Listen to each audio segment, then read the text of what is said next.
दिसतली.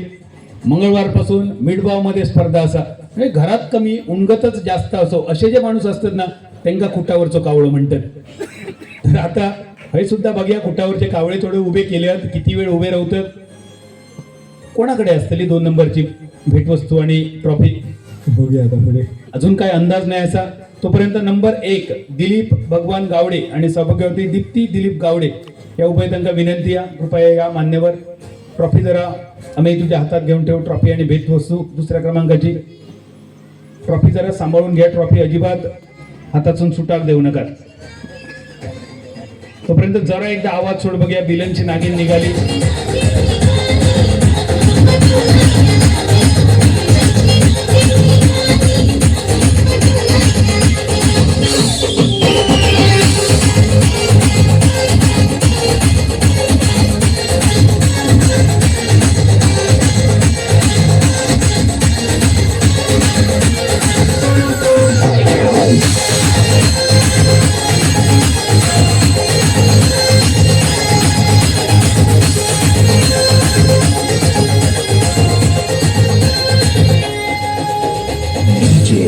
कमरेवरचा हात सुद्धा सोडायचा नाहीये. कमरेवरचा हात जरी उचलला तरी बात होऊ शकता. कमरेवरचा हात सुद्धा सोडायचा नाहीये दोन्ही माऊलींसाठी.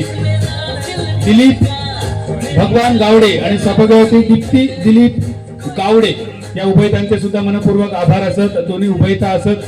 साहेब पुढच्या 5 वर्षांसाठी तुम्ही या ठिकाणच्या पैठणीचं पहिलं क्रमांक प्रायोजित केलं. एकदा टाळे वाजवा गावडे दाम्पत्यांसाठी.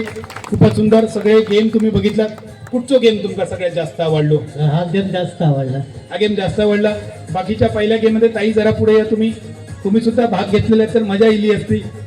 पुढच्या वर्षी नक्की भाग घ्या. सोपे सोपे खेळ असतात. बक्षिसा निमित्त तुमका खरंच आवडलो गेम सगळ्यात जास्त? हाच गेम चांगला आहे. तो गेम जास्त असा. मला वाटतं पुढच्या वर्षी ना मंडप डेकोरेटर्स 2 मेडके कमी केलात तरी हरकत नाही. पुढचे 2 मेडके आपण या दोघांकडे जबाबदारी देऊया. माका खात्री या 3 दिवसात अजिबात मंडप हलायचो नाही. तर दुसऱ्या क्रमांकासाठी द्वितीय क्रमांकाची पैठणी अमेय गावडे यांनी प्रायोजित केलेल्या अमय तुमच्या हाती घेऊन ठेवा. तोपर्यंत नंबर 1 ची पैठणी आणि भेटवस्तू सुद्धा आमच्या गावडे साहेबांच्या हाती देऊन ठेवा. अगदी थोड्याच वेळात आणखी साधारण 10-15 मिनिटाचा खेळ असा.